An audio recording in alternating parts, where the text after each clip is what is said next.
So last week, someone sent me a link to the 16 Commandments of Poon. I had heard of the 16 Commandments of Poon. I had never actually read them. And so somebody sent me a link to them, and I was like, I want to do a video about this. This is going to be fun. So here we go. The 16 Commandments of Poon. Commandment number 1, never say I love you first. Okay, right off the bat, I have no idea what to say about this. Like, I don't know if it's true. I don't know if it's not true. I don't have enough experience in dating women to actually know if that is a useful thing or not. I've had women that I fell in love with, but they weren't women that I was dating. So I really don't know. Um, Number 2, make her jealous. I hear about this a lot, and it doesn't. I don't think it would work for me. I've thought that many times that I don't think jealousy plays really work on me personally. I'm a little unusual in that way. I think they work on other women. I just don't think they work on me, and I don't know what percentage of women they do work on. I really don't know, so I couldn't say. You shall make your mission, not your woman, your priority. That's actually probably a really good rule. Um, honestly, that one I would say is a very good one. I don't think it's ever really a good thing if all you have is your drive to make your woman happy. She's going to look at you and assume that you just don't have anything driving you. Um, I think that's a good rule to live by. Like, honestly, I would say that that is a very good solid rule. Don't play by her rules. Um, I think this ties back into the idea of frame and frame control. You really need to be kind of in a leadership position in a relationship with a woman. I know that there are a lot of women who would argue against this, but honestly, I think every healthy relationship I've ever seen, the man was in charge. Even if it was just by a small degree, he was somewhat in charge. He was somewhat in a leadership position. Um, at the very least, if you're playing by a woman's rules, if you're doing everything according to her frequently very fickle rules, you're not playing by your own rules, and you're not leading the group. And she's going to lose respect for you because you are not leading the group. And women naturally want a man who can take a leadership role. That's why men are generally better at leadership roles. Adhere to the golden ratio. Give your woman 2/3 of everything she gives you. I mean, I can see how in a long-term relationship this doesn't always work out exactly. It's the same thing as the 50-50 rule, where if you each contribute exactly 50% to the relationship, you're going to spend so much time weighing out how much you've contributed and looking at the other person to see if they contributed an equal amount yet. Um, that being said, this is probably also pretty solid rule to follow. You don't want to be constantly showering her with gifts and showering her with affection and attention. That's that's not actually going to help in the relationship. She's going to look at that and interpret it. And I have looked at men and interpreted this behavior in this way. He's trying too hard. He's trying to convince me that I should be with him, which is making me slightly more critical of me being with him in the first place. It's like, okay, you're trying too hard. What are you compensating for? You don't seem particularly confident in this relationship, and I'm second guessing my decision to enter this relationship. So, yeah, this golden ratio, as bad as it sounds, probably a solid thing, probably a very good piece of advice. Keep her guessing. I don't even know anymore on this one. Like, maybe. I mean, I've heard this before. I've heard this one several times before. I'm trying to figure out whether or not this is something that my husband does. And I don't think there's anything really. I mean, he was very mysterious when I first met him. I will say that. That was one thing about him that was really cool. He was a very mysterious person. very dark and enticing, and yeah, okay. Anyway, now that we've been married for almost, well, it's going to be 8 years that we've been married, but we've been in a relationship for 10 years now. This October it'll be 10 years.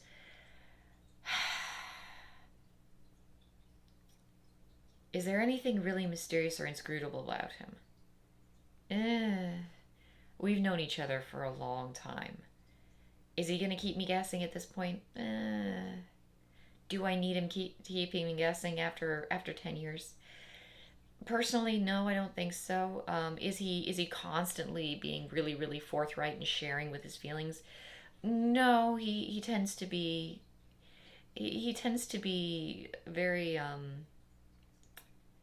well, very silent and inscrutable. So I guess this is a rather true, probably a rather true thing to say. If I had to guess, I would say it's probably good advice. Always keep two in the kitty.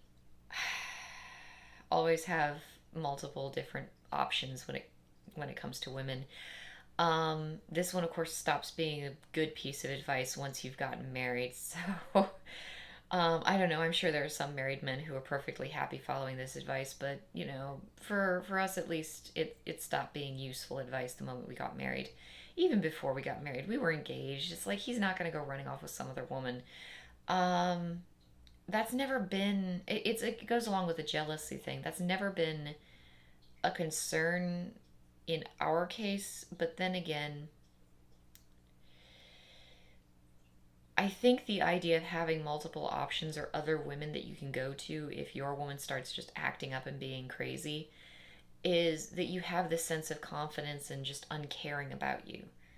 You don't care if she says, I'm not sleeping with you tonight, because you can just get up and put on a jacket and be like, all right, well, I'm going over to, this other woman's house. Um, and that gives you a confidence which is very valuable. The thing is, in our relationship, he already knows that he's got me wrapped around his little finger. He can get me to do just about anything he wants me to do. The idea that I might at any point say, well, I'm just not having sex with you tonight, is pretty laughable. So it's not as much of a concern. He doesn't need to worry about keeping a second woman around or multiple other women around in case, we have a big fight and I say, well, I'm just not going to have sex with you again, because I would never say that to him. I don't have that level of self control around him. Say you're sorry only when absolutely necessary. Do not say you're sorry for every wrong thing you do. It's a posture of submission that no man should reflexively adopt, no matter how alpha he is. I think if you've done something wrong, you should be apologizing for it. That goes a long way. I think that there's this kind of cliche in relationships like, oh, just tell her you're sorry. I can't remember what it was. Like, my husband one time, he was buying flowers and chocolates or something, like just kind of as a just cuz thing. He doesn't do it often, like maybe once a year, sometimes once every 2 years. It's just kind of one of those things that comes out of the blue. And because it's so rare and infrequent, it's always like a really big surprise for me. It's really sweet. Um, like he doesn't do it often, and so it's always a big treat. But he was buying them, and he was like in line at the store to buy them, and it was either a friend of his who saw him or the grocery lady at the till. Somebody looked at him and was like, "Oh, you're saying you're sorry, aren't you? Or I know you did something wrong, or like gotta apologize to get off the couch." Just one of those things, and it's one of those cliche kind of jokes in our society that is really kind of sad when you look at it closely enough. I mean, a lot of humor is based upon things that are not entirely pleasant. So I'm not going to say it's bad humor, but it is interesting humor. Um, this idea that men should be so apologetic that they should come groveling to a woman, apologizing and giving her flowers and chocolates, and there's this cliche of women being kind of shrewish and henpecking their husbands, and you need to do this, you need to do that, and the guy kind of just shuffling along like, yes dear, sorry dear, yes dear, sorry dear. It's kind of horrible. um I'm actually, my husband and I have been watching old reruns of Keeping Up Appearances, which is hilarious. But it's kind of like the relationship that Hyacinth has with her husband, where, he just kind of apologizes on reflex, like, I just want to get you off my back. I don't want to have to deal with you. And it is very submissive in its nature, and you don't want to be doing that. You don't want to be one of those assholes who refuses to apologize for anything. It's like, well, yeah, I totally screwed us over in, all these different ways, but I'm not going to say I'm sorry for it. It's like, well, that's just kind of stubborn and pig-headed. But I I mean, I do see the opposite extreme, which is also quite unhealthy and not particularly helpful. Where you're just apologizing on reflex like all the time because she's such a bitch. Don't do that. That's not going to help you at all, and you're going to be miserable because of it, and you deserve better. Connect with her emotions. I read this one and it just seemed so flowery. I'm sorry. It was laughably flowery. I mean, I get what he's saying. Women, you know, enjoy the emotional experience of being with a woman. Women are very emotional people. And so for a lot of guys, it kind of pulls you into this kind of emotional place. And that can be really, it can be really cool. It can be quite an experience. And I mean, it's good to savor the experience of feminine companionship. God knows I savor the experience of masculine companionship. I can only imagine that the same is true for men when it comes to women. It is kind of funny to find that sandwiched in between all these other rules, like make her jealous. But it's actually a pretty good rule to live by. I can see that being good advice for men. Ignore her beauty. Um, Honestly, yeah, I mean, it's one of those things because I mean, every once in a while, like especially working in strip clubs, every once in a while I'd meet a guy and I'd walk up, I'd say hello, our eyes would meet for just a second, and I would notice like his eyes just brighten, like really, really light up, and it's like, oh, okay, I know you think I'm pretty. And that's always a very flattering and rewarding kind of feeling.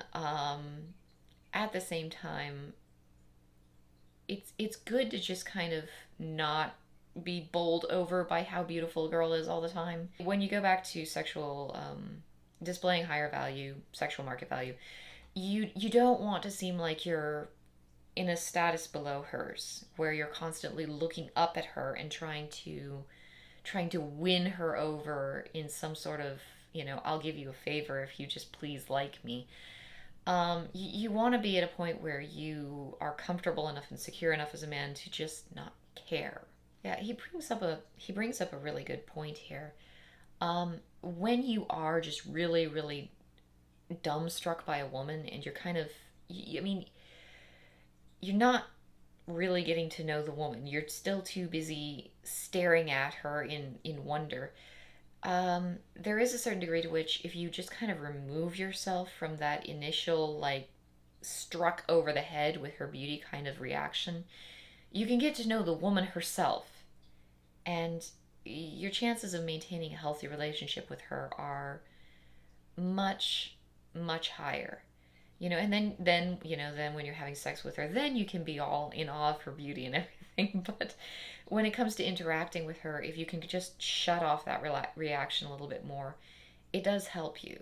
And so I would say this is good advice, yes. Be irrationally self-confident.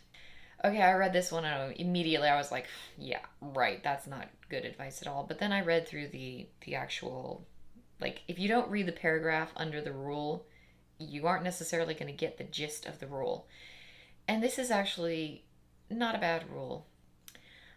It's not necessarily about being irrationally self confident as it is about being bold and being brave and being confident in and of itself.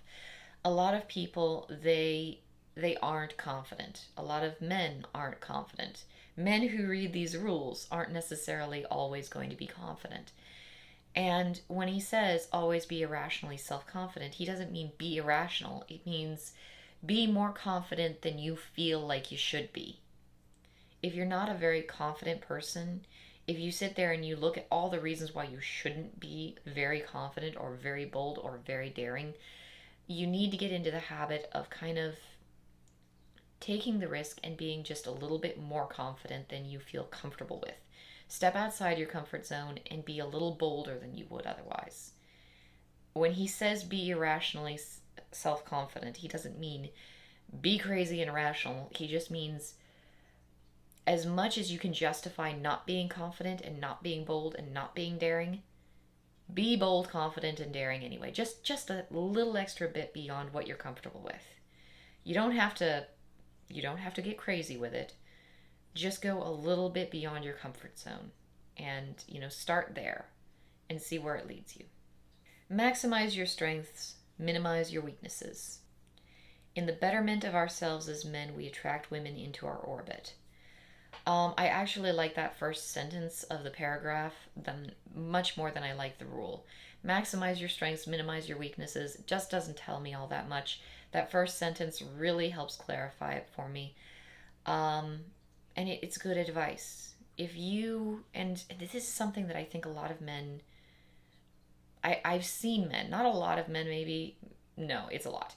I've seen men who they start doing all this stuff to make themselves better.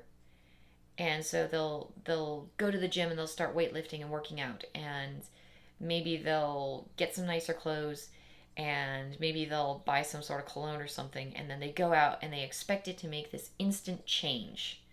And then they get really, really, really angry when it doesn't make this instant change for them. It doesn't instantly get them some pussy. And that's not what it's about. That's not what any of that is about. It's about you. You working on you. You building you up to be the best you that you can be. You're not doing it for the immediate, I click this button and therefore I get this treat kind of reward. You're doing it to make yourself a better, stronger person. I think that's very important. I think that's incredibly important. The more that you make yourself a solid, good, successful person, the better you're going to have luck with women. It's not going to happen right away. It's not going to be this immediate, I do, therefore I get kind of thing. It's a change in yourself. And as you change yourself and decide to become better than what you were yesterday, women are going to respond to that more and more. It's a gradual change, but the change shouldn't necessarily be, I want that woman, so I'm going to make myself better. It's got to be, I'm going to make myself better. Oh gosh, look at all this attention I'm getting from women. It's different. It's a very different kind of process. And I see men getting frustrated because they think it's much simpler than it is. You have to make yourself a better, stronger, greater human being than you were yesterday, last week, last month. It's all very self-help-ish, but that doesn't make it less true. Err on the side of too much boldness rather than too little. Touching a woman inappropriately on the first date will get you further with her than not touching her at all. Okay. Here's the thing with this rule. You got to take it carefully. A young and very inexperienced man who doesn't know anything about women will assume that this means grabbing her crotch on the first date. That might be a bit of an exaggeration, but I do hear stories from women who are really, really offended by red pill guys and red pill stuff, who are like, showing me these examples of young guys who push it way too far. This sort of thing, where it's like, oh, they're too bold, they're too aggressive, they're too, sexually domineering, and it drives women away. This isn't good advice. This is terrible for men.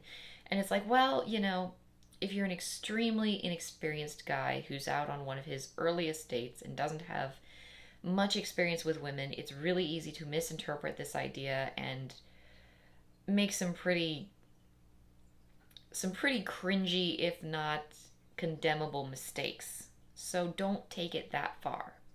when he says be bold, err on the side of too much boldness, and touch a woman inappropriately. I loved the mystery methods way of doing this. Just kind of do a little bit of what it what was the word he used for it? Was kinnis something, because it basically just light touching, little bits of touching to kind of get some feedback. So you touch your hand and see how she responds to that. Just lightly brush it with your hand as you're trying to reach for something, something else, something not her, and see how she responds to that. And if she responds okay, if she doesn't seem to be pulling her hand away from you or kind of shying away from you, you can go a little further. Then you might accidentally, kind of brush against her shoulder. This is nonverbal communication. This is the heart of nonverbal communication. You give her a little bit of a touch, and if she responds positively to it or seems to kind of draw in a little closer to you, or at the very least doesn't draw away from you, that tells you something. She's communicating with you with that. Maybe she's not even aware of it herself, but it gives you that freedom to move a little bit closer and a little bit closer. No man who kisses a woman out of the blue like they do in movies has nearly the kind of success that they do in movies. I can pretty well guarantee you that, because I've had men attempt to surprise kiss me, and it never turns out the way it does in the movies. I don't tip my heel back the way they do in the movies and just kind of go for it. Usually I'm like fighting them off and trying to get them as far away from me as possible, because I don't like having a man suddenly just jump at me. You need to have that little bit of nonverbal communication in the beginning, and that's where boldness comes in. You have to be daring enough to take that little risk and just kind of brush against her fingers and see how it goes. Okay, she liked that. She wasn't upset by that. Well, maybe you should leave your hand there next time. Okay, maybe you should just kind of lightly rub your thumb along the back of her hand. I don't know, stuff. Little things just to get feedback from her. How comfortable is she with you touching her? Does she want you touching her? Does she really not want you touching her? That's another thing to be aware of. Read this in the Mystery Method. That was a book I reviewed a little while ago. You can go watch that video series. Excellent piece of advice. Please do this. No girl likes to be surprise kissed. It is not a good thing. F her good. F her like it's your last F, and hers. And it goes on and on. Hell, yeah, I mean, come on. If you're in a relationship with a girl and things are going well, I mean, I know I wouldn't complain about this personally. So, I mean, I'm assuming this is a good rule to follow. This seems like a pretty good rule to go by. Maintain your state control. You are an oak tree. You will not be manipulated by crying, yelling, lying, head games, sexual withdrawal, jealousy ploys, pity plays, shit tests, hot cold, disappearing acts, or guilt trips. Yes. Don't let women run all over you. Don't let them play head games with you. Don't let them manipulate you. Don't let them tell you what to do all the time. That doesn't mean you can't listen to them when they have advice on how things should be done, like especially joint efforts between the two of you. As long as you maintain that leadership kind of position, you can take advice from your subordinates. Good leaders do that. And so, that's something that I think men, sometimes they go a little overboard on it. It's like, okay, I need to be in charge. I need to be an oak tree. I need to not listen to a single bit of her advice anymore because she's a woman.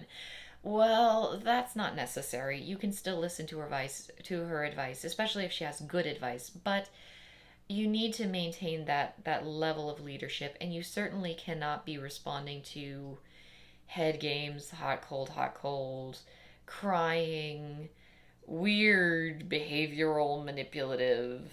Don't give in to that, because the moment you do, you've just given her some positive feedback on something you definitely don't want her to be doing. She's gonna do more of it. It's awful. It's like this horrible downward spiral that you don't want to get into. This is good advice. You should follow it. Never be afraid to lose her. I love the Dune reference in this one. You must not fear. Fear is the love killer. Fear is the ego triumph that brings abject loneliness. And it goes on. I love this. Um, you know, people smell fear. I can see that being a thing. I don't know. I mean, I don't know with my own relationship with my husband. I'm trying to think back like through 10 years of experience. Um, I mean, when I nearly bled to death, he was definitely a little spooked, so he was afraid to lose me then, but that's a different set of circumstances. I don't think that counts. Um, he's one thing about my husband, he's a very calm person. That's one of the things I was really attracted to when I was getting to know him. I've never been able to really handle barky guys. Like some guys, they're masculine. They're definitely masculine. They're definitely alpha, and they get barky. Like they kind of respond a little angrily. They'll kind of be loud and a little snappish. I grew up with too much of that in my house. I have a little bit of that. I tend to get a little barky and snappy when I'm upset, and I hate it about myself. It is not something in me that I like.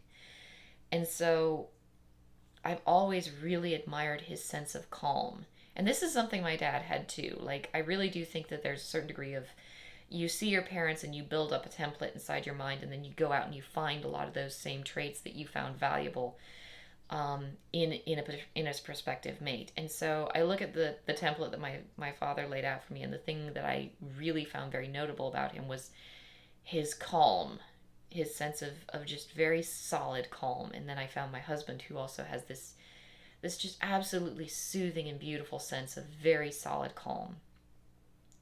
And that can go back to your whole maintain state control. You are an oak tree. Um, but he doesn't show fear. He doesn't show many negative emotions at all. He doesn't display emotion much, and it doesn't mean that he doesn't have emotion. But when it comes to being fearful in a relationship, I can see that being very bad for the relationship. I can see it doing all sorts of little things that you wouldn't necessarily want to have happen in relationships. So, yeah, I can see that being very good advice as well. Again, I enjoy the Dune reference as well, so, yay. And that is all 16 rules. It's been a fun article. I enjoyed it.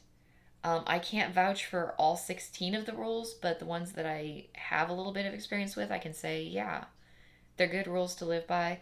When it comes to err on the side of too much boldness, again, you have to have a little bit of situational awareness when you're talking to someone and interacting with a woman. You need to be bold, but it's like a spice. It's like a very fine spice. You throw the entire jar in, it's going to overpower your dish, and you're going to lose a lot of flavor. Be bold, but be rational. But yeah, I mean, so far, looks like really good advice. Again, I can't vouch for everything, but what I can say looks good. I'll talk to you guys later.